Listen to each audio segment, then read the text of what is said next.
My guest today is Caolan Cullen, the founder of Arctic Stone Ice Cream. Very, very happy to have Caolan on the podcast today. Caolan, you're very welcome. Rian, what's the story? Thanks, Mil, for having me, bro. Appreciate it. Yeah, chuffed. You originally grew up in Shankill. You're now living in Stepaside. What was life like growing up in Shankill?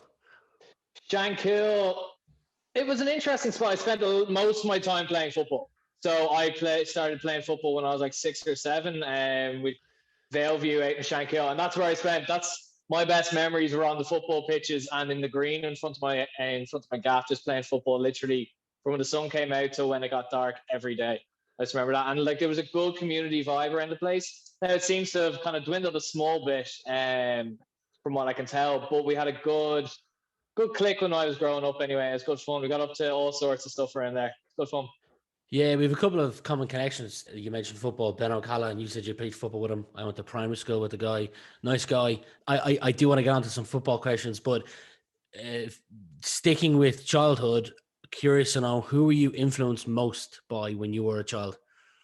Influenced much as a child? I would draw a lot of inspiration from when I was growing up anyway, from football, because that's always what I wanted to be. And like my favorite player, and probably still is, Nemanja Vidic, Nice. centre back, tough as nails, would put his head where most people wouldn't put their foot, and that's how I played football as well. I'm sure I got a few concussions along the way when growing up, and yeah, but that's how I played for years. Like that's how I will always play, is like him, and I would just emulate him. Dennis Irwin, Yap Stam, some of my favorite players, all centre half, hard as nails. Roy Keane as well. I don't particularly like him, but just his footballing style and just giving it his all for the team, and putting his body on the line and stuff like that is what I was obsessed with at the time. Like John Terry as well. I'm not the biggest fan of John Terry, but his I couldn't condone some of his stuff, but he was a massive inspiration footballing wise as well. But if I had to pick anyone, it would be Nemanja Vidic for sure.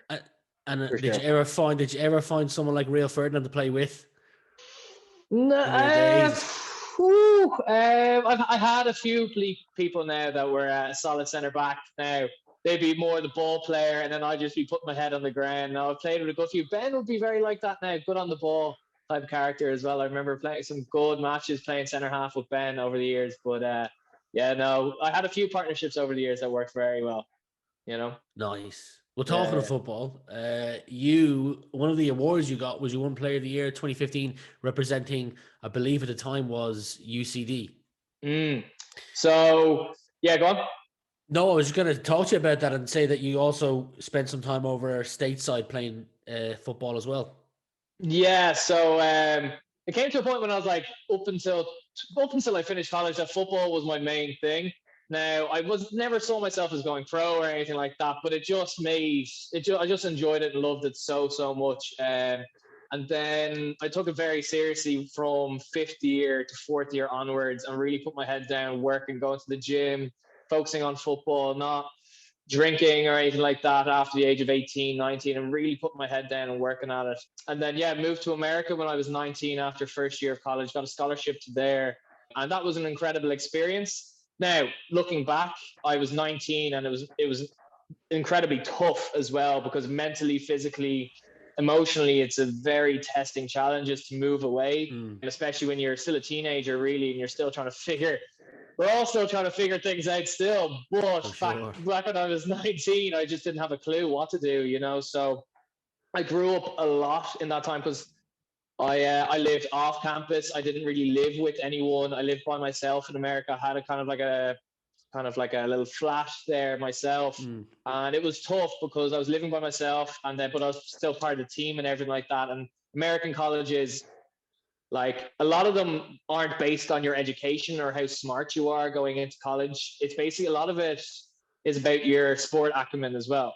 So you're talking players from all over America coming to one college. Like we have players from Hawaii, California, people from Peru, Argentina, New Zealand, everywhere that was on our team. And we were all competing. It's not like your local team where everyone is from like Shankill or anything like that. You have players all over the world competing for a scholarship of I think there was only 20 people on our team, 22 people. So we were constantly Like we had a good vibe, some of the players, but like it was very competitive and it's very difficult. You're waking up 6 a.m. to train.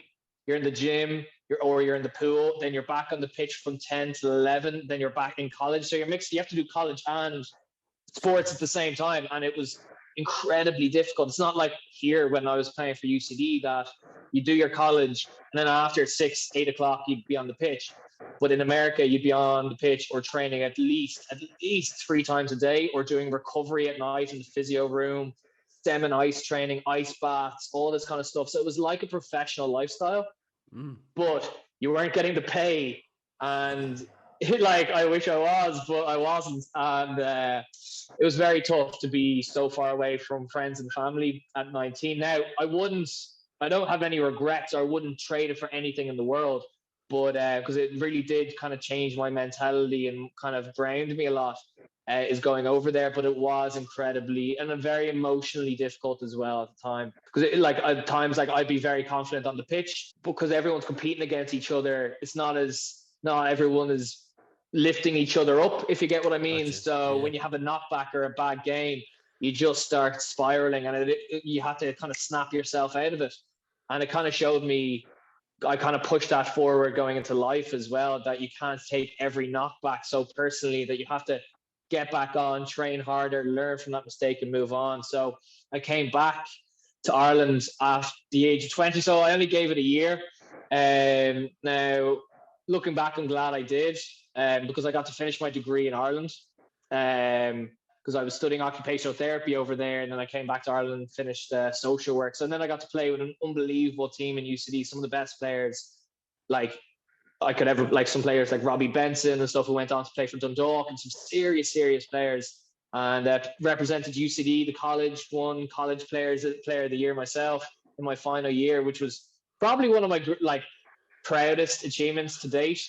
Was that because some of the players on the team were just remarkable footballers, and to be alongside them and to be recognized for, as I said, I'm not a footballer, I'm a headbanger. So like I throw my head into the ground, into when you put your body or you put your work ethic into that. Because I wouldn't necessarily say I was naturally talented, but it was more the work rate and the effort on and off the pitch that will kind of shine through. And it was a great recognition on the day to represent UCD, and then end up getting player of the year that year. And we won the All Ireland as well, which was still up there with my fondest memories, to date. So sports would have had and still do have a massive impact on me and how I go about things.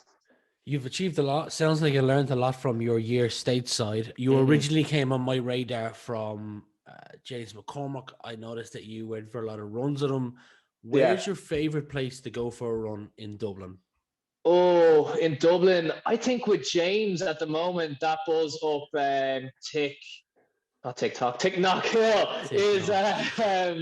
is one of my favorite runs at the moment. Is up the Dublin Mountains today. I went up the Wicklow Mountains today, and then went for a run there, and then went swimming in Greystones as well. So I'd run anywhere. But my favorite run in the world is still Vancouver. I don't know if you've ever been there, Rian, but there's a not yet seawall that goes around the city. Highly recommended. It's one of the most beautiful, tranquil runs, walks, bikes, whenever you're into moments you'll have going around that city. It's beautiful. But in Dublin now at the moment, the mountains, anywhere in the mountains, kind of adventuring, kind of getting back to nature within trees, water. I'm very much vibing off that these days, and it's only getting stronger. And for me anyway, because I've ran marathons and stuff like that as well. I've ran the Dublin Marathon as well, and that was a different type of running. It's just flat road running. And then I've done like sprinting as well, or 400 meters and stuff like that. But this at the moment is running through mountains. That's Step Aside is perfect for that, because you're running through country roads. Every road is a bit different. It's not kind of just like buildings. Like around the corner for me is a massive shopping center, but on the other side is horses, rabbits, all that kind of stuff, you'll see on your run. And it's just that kind of countryside running is my vibe at the moment. I'm really, really enjoying it. And also like we're creating a good connection with people at the moment as well, because the gyms are closed. So I would have been in the gym pretty much probably about 5 days a week. just doing maintenance work or kind of chopping and changing, would I be doing like kind of maintenance or kind of just strength training or resistance training? But because all that's kind of gone, it's kind of hard to motivate home gym. I've kind of lost that. I think a lot of people have kind of got sick at home gym. So now just, if I can give anyone any advice right now, run. It changes your life in many ways, I think, anyway. Like it really does. Or you cycle or whatever you're into, but getting outside and doing an activity outside is really, really helping, especially with everything going on right now, you know? I'm in agreement with you. The mountain runs, Knock, I've hiked it, not ran it. It sounds bliss. You mentioned Vancouver.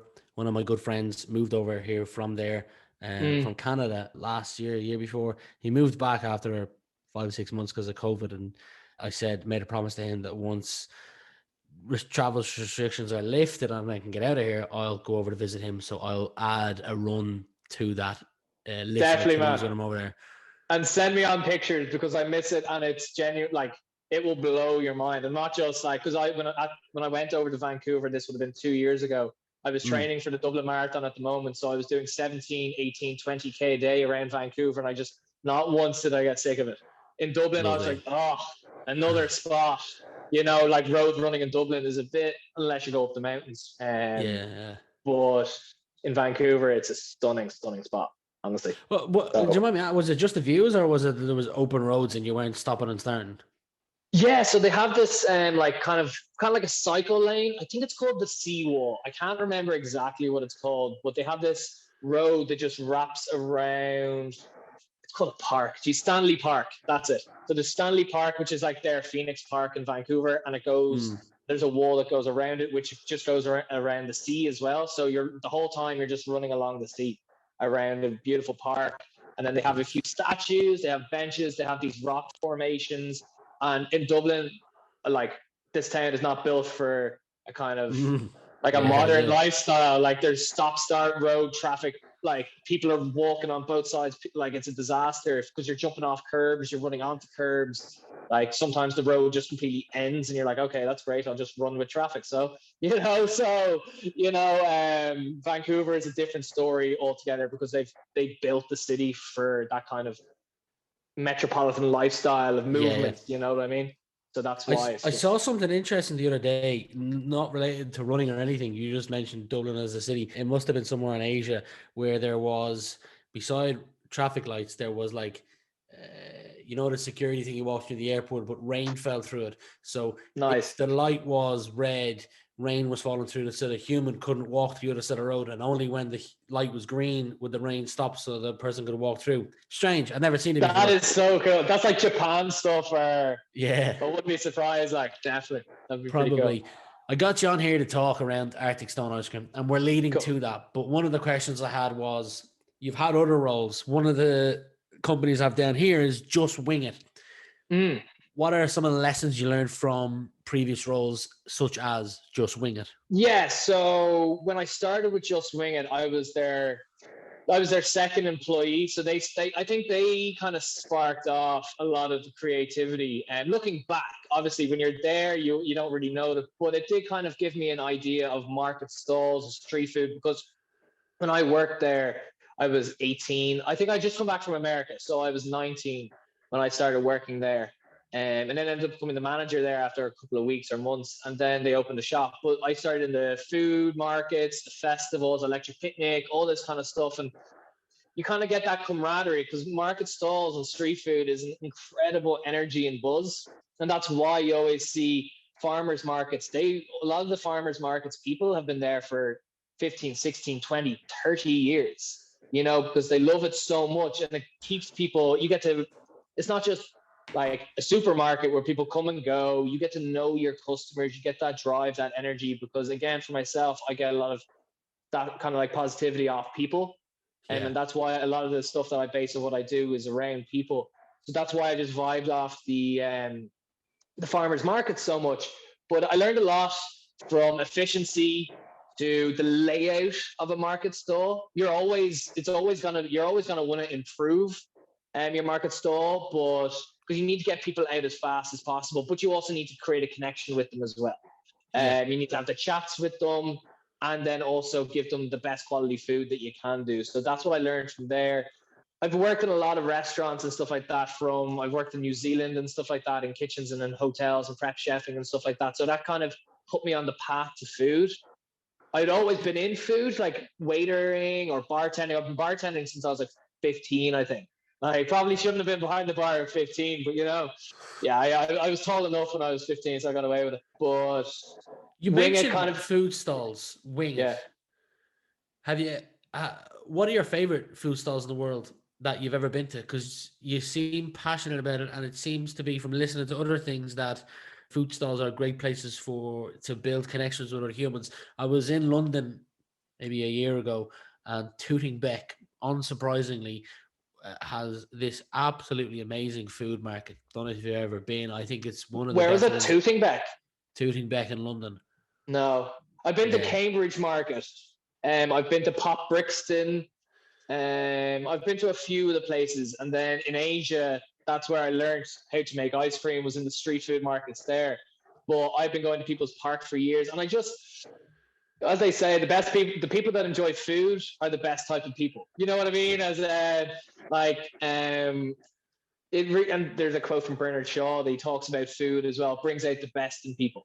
And that's what I think it does. You can be having a terrible, terrible day, and then food will just bring you back to life. You know what I mean? And it really does help with people's moods. It kind of creates energy, and everyone can enjoy food and kind of chat about it. And it kind of brings communities together. You always see in like Spain or Portugal, they all gather around the table and have food, and that's what it does. And that's what street food does. And that's why I love it and got obsessed with it there. Back when I was working in it. And then obviously I set up one. But food has a massive impact. But you get to learn a lot more about food. The more you talk about it, the more you try it, the more you cook it, the more you embrace it, the more you learn about it as well. Yeah. You could have stayed working at places like Just Wing It or bars or restaurants or other food places. Why did you decide to set up your own thing called Arctic Stone Ice Cream? Yeah, the thing is, after college, I wasn't quite sure what I wanted to do. Everyone, I kind of think, sometimes gets forced into a path, and I've never really gone with the path that a lot of people would say to go along. I always it's not that I'm not mainstream or anything like that, but I always like to just do what resonates with me. Whether it's running or anything from food to exercise, just if it resonates with me, I tend to go for it. And because you'll with a lot more passion that way, as opposed to just phoning it in. And that's why during college I was working. I didn't go to a call center or something like that, which was easier. I worked in bars till 3-4 a.m. Because I loved working in a bar. And now it was incredibly difficult. But again, I wanted to do stuff that resonated with me, that I would enjoy, that I would actually learn the most from. So I could have stayed doing the stalls and worked in restaurants and stuff like that. And I kind of hope to do that down the line, is work with restaurants and kind of help them out the way, get them started and stuff. That would be the plan down the line. But I wanted to do something and get hands-on into it and learn. I was 22 when I started. I was 21 when I came across the idea. So I wanted, I might as well learn as much as I can. Yourself, if you're starting a business early, you're going to learn so much more. Learn in your 20s, then you can implement whatever you can in your 30s and just constantly be growing and learning. So I was the only way to learn the most, because I was going to go on to do a master's in either business management, or I was going to go to Smurf and do HR or something. But I was right, I'll give this a bash and I'll learn so much more hands-on, have far better experience if I just go and do it. So I was right, I've always had a bit of an entrepreneurial flair. I used to sell protein in school. I used to sell all types of stuff, nothing bad, don't worry. But gym equipment, all this kind of stuff. And so I've always had a bit of an entrepreneurial flair, sales tickets and all this kind of stuff for events. And I have a book since I was 13 of business ideas, which I write in. I still do. And if anyone is thinking about starting a business, I'd highly recommend every idea, no matter what it is, write it down. Just write it down. And even if it doesn't come to anything, your brain is your brain is a muscle. So if you don't use that muscle of creative ideas, of business ideas, or anything, or art, that muscle will get weaker. So the more you write about business ideas, now it may never come to fruition, but you've written it down, you've thought, the juices are flowing, and then you can pass it over to another business idea. So I was like, right, ice cream. Then I came across that, and the rest is history. I was like, gotta go for it now whilst I can, whilst I'm young, and I can risk it all, So like, you might as well risk it when you can, as well. So rather than waiting for something down the line and it never happening, or going to the back of your mind and then just getting stuck doing something I didn't enjoy. I've always just, like, even with sports, if I didn't enjoy a sport, I wouldn't stick around doing it. So that's why I just stayed with football, because I just loved it so much. And like, I didn't go learning golf. I'm getting into golf now, but when I was a kid, I just hated golf. Like, so I wouldn't go into that and like focus on that, because I need to learn how to play golf. No, you do things that you enjoy. You know what I mean? And you can do better at it, and you learn so much more. Absolutely. I believe we're the same age, and I love your idea of kind of testing things in your 20s to see what you like, what you don't like, what you're good at, what you're not good at. You're evidently good at building a business, and that called Arctic Stone Ice Cream, because you've won multiple awards. I'm reading from my screen now. Bronze Award for Food and Drink, Startup 2019. Winner of the Best Established Business 2019. Second place Young Entrepreneur 2018. Not only that, I was on Instagram this morning. And on Instagram, Paul Merriman, those who don't follow, check it out. Ask Paul, great financial advice. Great man. I'm a big fan of Paul. I've actually got a consultation with him on the 26th of this month. He shared a story that says that you attempted, I don't know if you succeeded or not, it's part of a question, a world record in 2019, making ice cream for 24 hours straight. Are you crazy? Yeah, some people, actually pretty much everyone said that, are you a bit tapped? And I was like, I think you gotta be. Sometimes you just gotta be. Agreed. Because like, if you just, because I think everyone's dream and ambition is always a bit slightly tapped. You know what I mean? It always is a bit crazy, and it has to be. Because if it's not, it's just a bit mundane, I think, anyway. But when it came to the world record, that was probably one of my proudest achievements. Okay, we didn't actually necessarily hit the standard, because they wanted 40,000 rolls of ice cream in 24 hours. We're actually in the middle of appealing that, and I'm kind of getting into. We got 27,500 rolls, so we were a bit 13,000 under, but we had to discredit a lot of the ice cream rolls because they didn't fit the criteria that they wanted. So I'm actually in the middle of appealing that at the moment, because it's not fair, because we rolled for 24 hours and we put on one hell of a show. We had sponsorship from EY, which I went out and got. Just Eat sponsored it, loads of people, Red Bull. And I was like, you know what? A goal of mine, me and my brother always used to get Guinness World Records. I think everyone really did when they were a kid. I did too. Yeah, and you'd always like look forward to it at Christmas. Like, oh, what's going to be in it this year? Look at all the weird shit going on. And I was like, right, one day I said it, I'm going to be in this book and I'm going to try something. I always wanted to do it for football, but realistically, I'm not going to be juggling the football, and break a world record for that. And I was like, what can I do? What can I even try? What can I even attempt? And I was like, ice cream. Let's give it a bash. I've been planning this I was planning it for over 2 years, wow. And then I came together with a good friend of mine. He's actually an ex-employee of mine as well, Thomas Monaghan, and UCD Students Union as well. They were a massive help, and we teamed up together and really put on a show, and we gave it our all. We did not stop for 24 hours. Looking back, it was the most ridiculous thing I've ever done, and I couldn't move my hands, and then it was just incredible. And seeing people that work with you just being so emotive and emotional and so passionate about the whole project, and seeing over 7,500 people showing up. We had people showing up at 2, 3 in the morning.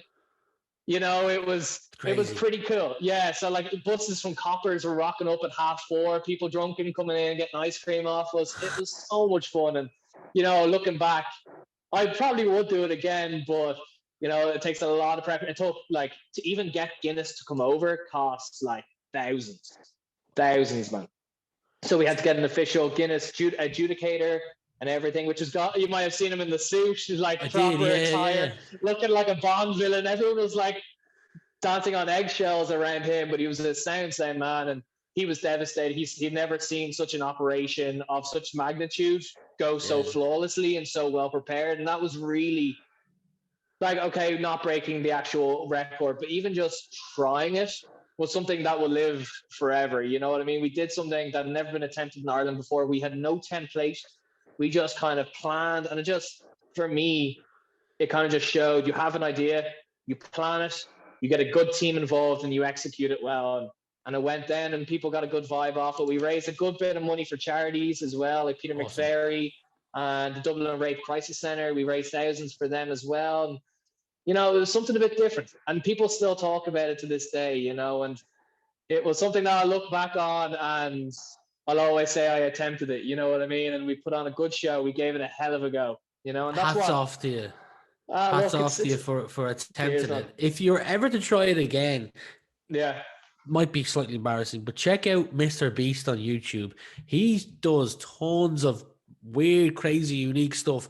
But I reckon if you take his and put an ice cream twist on it, you may be able to attempt it again and break multiple world records. I'll give it a bash. Like, I'm all literally like, there's nothing that I won't try when it comes to challenges or tasks. I'll give everything a bash, and if it doesn't go well, I don't have any regret. One of my things is that I don't want to live and be in my 50s and have regrets about something I should have done.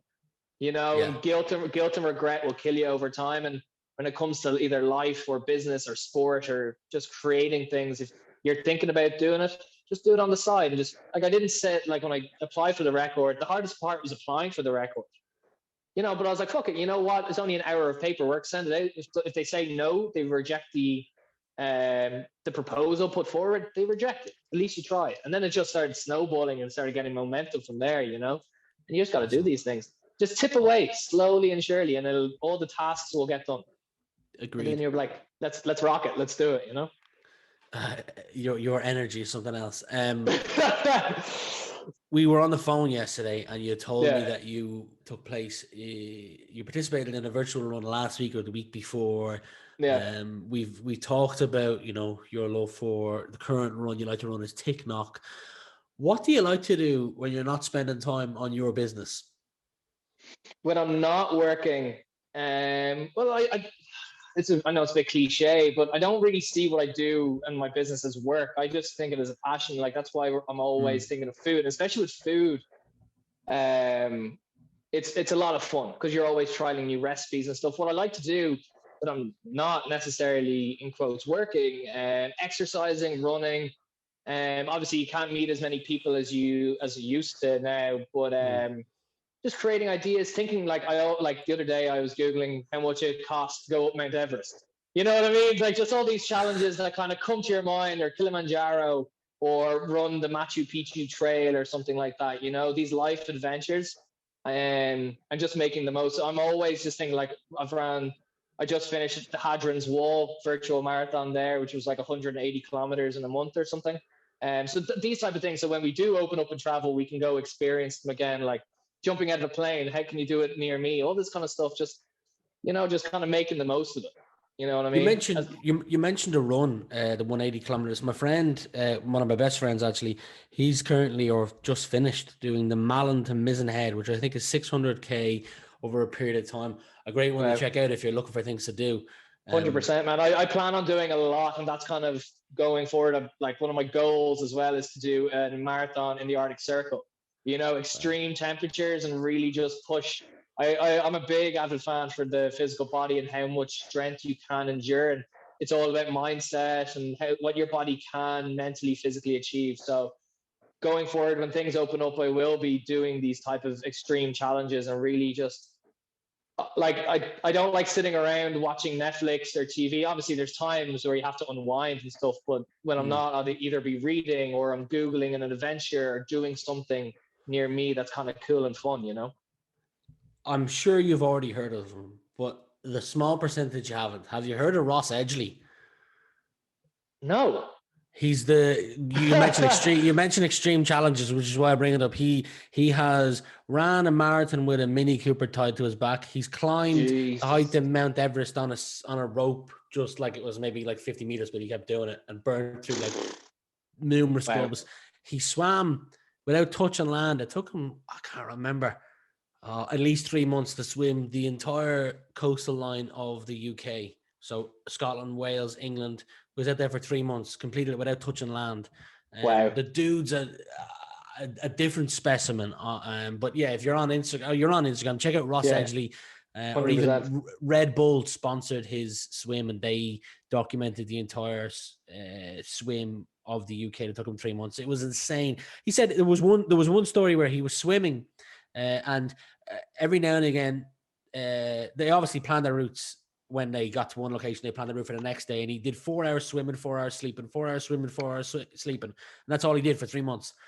But every now and again, he had to ignore the 4 hours of rest because they'd be like, there's ships coming in, you've got a 30-minute gap to get through this particular part, or like, you were screwed. And they said, Ross, you got to keep swimming. So he swam for 6 hours instead of 4 hours. And for 5 of the 6 hours, he had a jellyfish stuck to his face. He thought he had got rid of it after like 2 minutes, but it had stuck to his face for the entire time. And I won't spoil the documentary for anyone who wants. But that just goes to prove my point that it's all up here. Like, he didn't even realize because he was so in the zone. Like, I think the more I study the human body, and that's why I would learn to be a personal trainer, was it just blows me away why or how the body can just change and just force itself to do something. And then you realize, well, it's not as hard as I thought. It's like going and jumping into the sea. It's like, oh, I can't do it. You do it. It's like, that's not too bad, actually, you know? The body is incredibly resilient, incredibly, to the point that will blow people's mind. It's like your man that climbs the wall up in Yellowstone in the States. Alex Holland or something. Alex Holland, yeah. And he doesn't use any ropes or anything like that. It's just all finger grip strength. And it's just like, people are like, how can that be done? Well, it has been done. You know, nothing is impossible. And I know it's a bit cliche as well, but, you know, as they say, like, it is, like, the human body is incredible in that way. And that's what I want to kind of going forward, do the Camino, all this kind of stuff, treks, and get very much into that. You've mentioned your personal training. We want to do a marathon around the Arctic Circle. You also have got grade 8 in piano. Is there anything that you're into that people might not know about you? That they don't know about me. One of the things, maybe, I love cooking. Cooking is a big thing for me. But again, that kind of encapsulates food as well. So I'll be very much into my food and that kind of stuff. I've trained in a lot of different cuisines, from Thai to Italian, and cooking classes and stuff. So, yeah, what do the people not know about me? Let me ask it this way: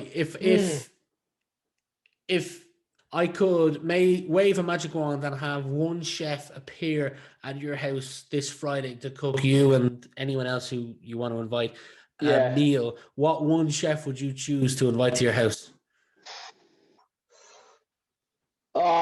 Obviously, the chef would be Gordon Ramsay. But if I had to pick, because he'd be good crack, but if I had to pick someone from the food culinary world, bring him back to life, would be Anthony Bourdain.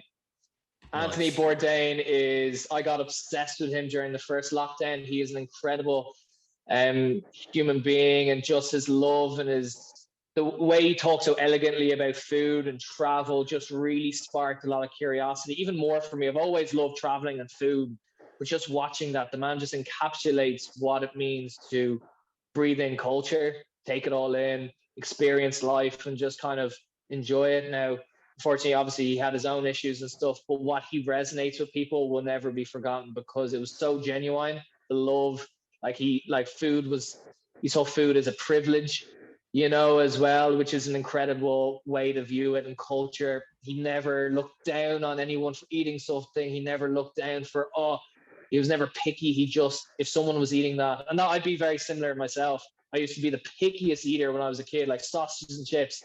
Diet was horrendous until I started cooking for myself when I was 17, 16.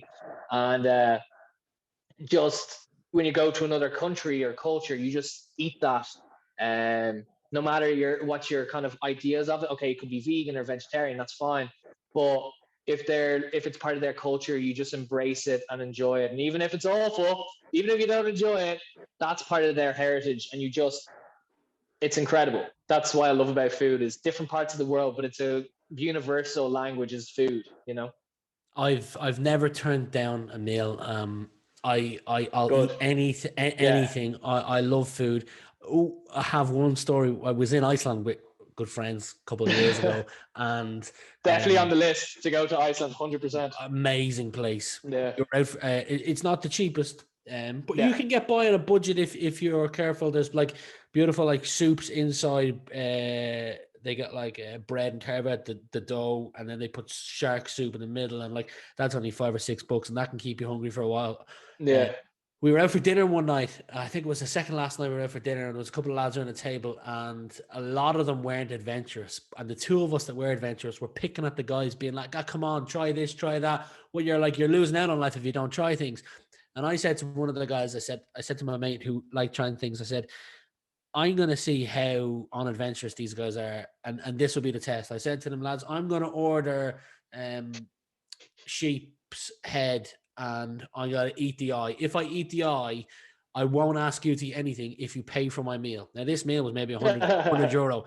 And they said, yeah, sure. So I ate the sheep's eye, and they paid for my meal.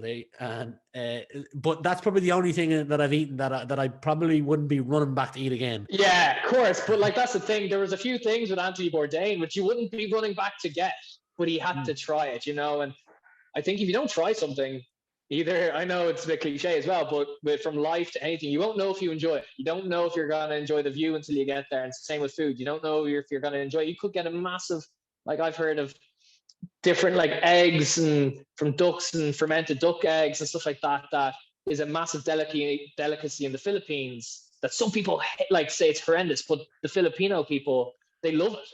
You know, it's part of the delicacy there. So you don't know until you try it. And always give something a bash once. Always, from like skydiving to bungee jumping. Even if you're terrified, just give it a bash once, because you don't know. Because you have a story there with the lads. Imagine if you just went to McDonald's and got nuggets and chips, like you wouldn't be having this story. You know what I mean? And you wouldn't have gotten a free meal. So you just have to kind of embrace it, because there are different elements to it, you know? Agreed.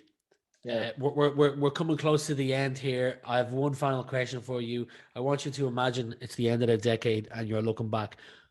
You may be looking back having won multiple Guinness World Records, having swam the Arctic Circle. What would you like to look back and say that you've achieved and have been proud of? I have a motto that I have written on my wall: is live life like you're going to die in 3 months. And I know it's a bit morbid, but the idea of the reality of the death, let's say, is a great motivator for doing anything. You know, it pushes you. It's like, oh no, I can't do that. I'll wait till next week. Why wait till next week that you can do tomorrow or today even? You know, if you have an idea, just Google it, get the ball rolling, get the juices flowing. What I would like to look back on is that I gave it my best shot.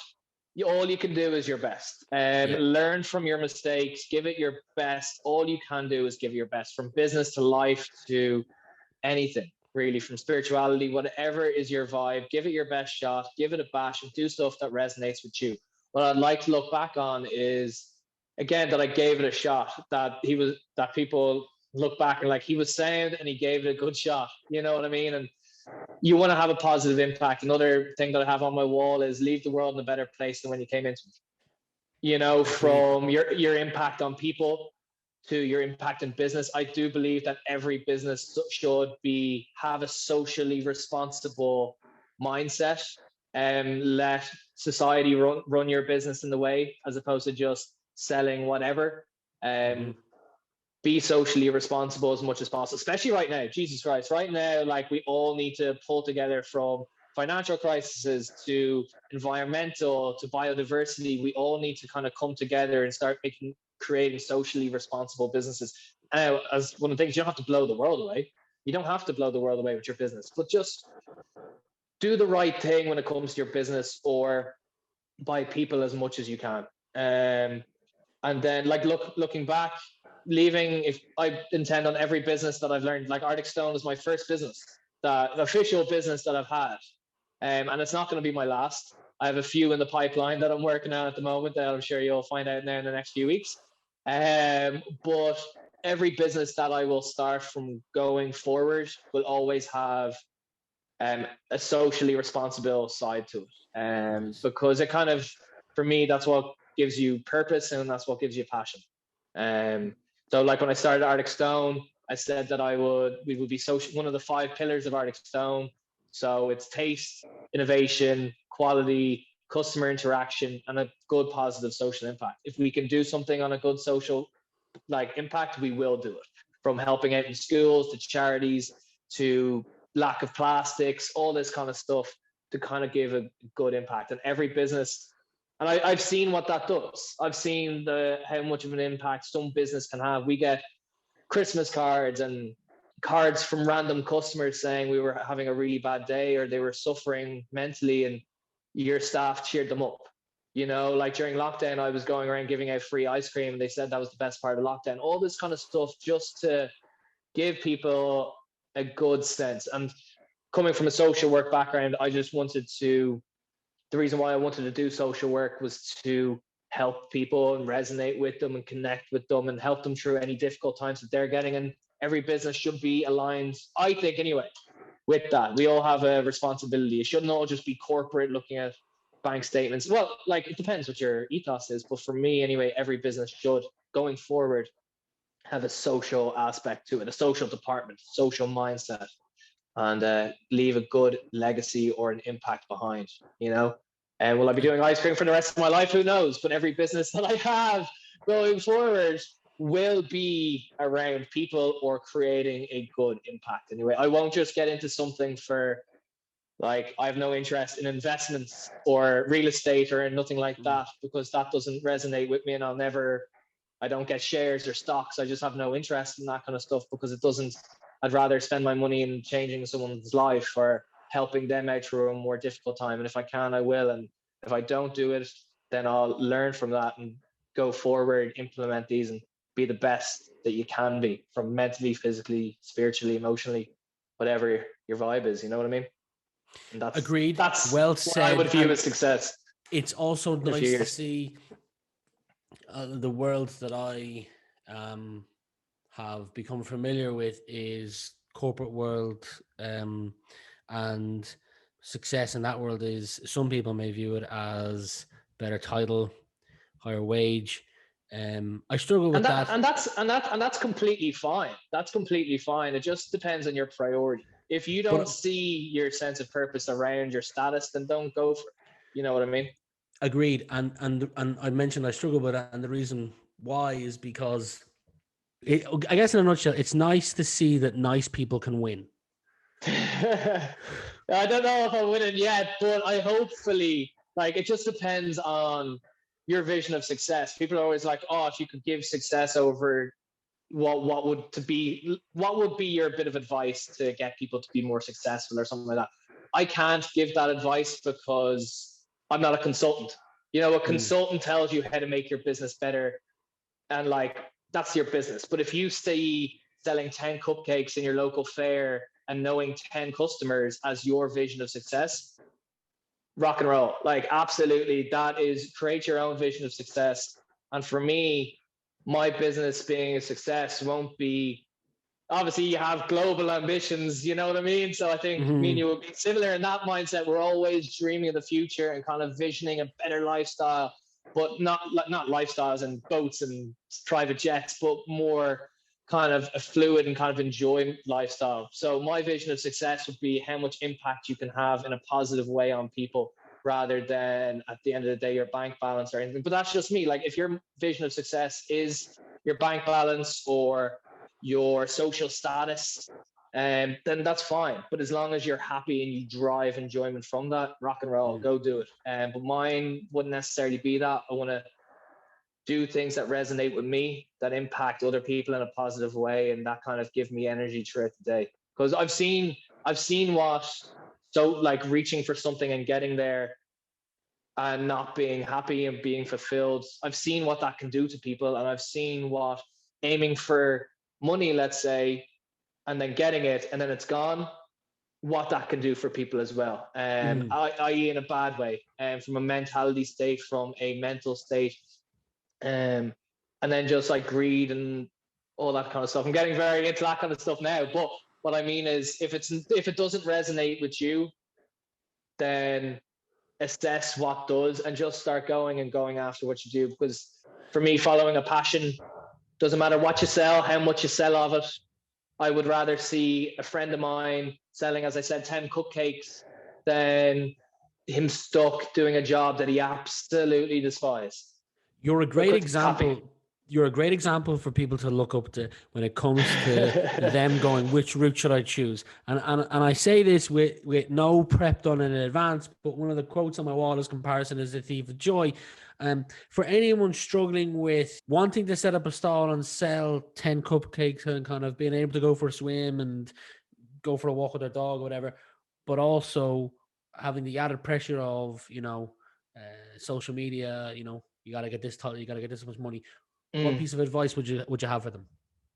What piece of advice? And that's a really good question. Because, and now I wouldn't have, back when I was younger, when I was 22, 23, I probably wouldn't be of this mindset. But the older I'm getting, I'm 27 now, I'm getting on there. The knee isn't what it used to be, or the back is getting old. Pushing on, I can see people going for this vision of what they want out of life. And then when they get there, not being what they want because they forced. I think it's Joe Rogan that he says that don't shove square pegs in round holes. You know what I mean? You can't, like, happiness comes and goes, but you have to, because it's a moment of happiness. Enjoyment comes from longevity, and you have to enjoy something to get happiness. And if you're not enjoying it, obviously you're going to go through absolute hell and shit. And I have, and things go wrong and things go sideways and things blow up, especially in the food industry. People don't show up and you're stressed. Well, I wouldn't necessarily stress. If you love what you do, you don't get stressed. You just get kind of angry and kind of a bit more motivated to get through that stress. But if life is causing you stress and getting you downtrodden because it's not where you want to be, it's not where you want to be. You know what I mean? So if I had to give any advice, and I'm lucky in the way that growing up, I never really had like the structure of you got to go do this and then you got to go do this and this and this. I was lucky in that regard, and my mother was very good in that she didn't force me into going after something that I didn't want. And you get what I mean? So that was great because it kind of opened my eyes to possibilities of what I can go for, and just the self-belief, and things will go wrong and things will, like, the thing is, what's the worst that can happen if you don't go for something you enjoy? I'd rather, there's a really good talk by Jim Carrey, and he said about his dad, how his dad was an accountant when he was 51 and he got fired, and he learned that moment that you can fail at something you don't like, so you might as well take a chance on faith and go after something that you love, because you can fail both ways. So you might as well fail at something you like, because you're going to learn so much more and go out laughing and go out and enjoy it. And that leaves more time for yourself to free up to spend with people or to do stuff you enjoy or take in more moments when you enjoy it, because you're not constantly worried about the stress of something you don't enjoy. You know what I mean? Well, we'll end it here, but well worth checking out IR Theory, separating, you mentioned Jim Carrey, separating your identity from your role. Caolan, thank you very much for today. I've had a true pleasure chatting to you. And I wish you best of success with everything you do, the Arctic Circle, all the future dishes you make, any future ventures you get involved in particular, Arctic Stone. And we're exciting things ahead. Like, we're now launched in retail and we're in over 35 locations. So that's a completely different ball game altogether. Amazing. Because my whole business model was on festivals and catering when I first set up the business, and we lost all that because of COVID, and then just changed it within 2 months. And this feels like a startup. It's energizing, because once COVID relaxes, we're able to go back into what we have, but we have another side of the business as well. So looking forward to the next few months and weeks and years over working at this, But awesome. We'll leave it there. Thank you very much for joining me today. Real pleasure. And are we going for a run one of these days when the restrictions lift? We're going for a run. Absolutely. Nice. Bring a towel. We'll go for a swim afterwards as well.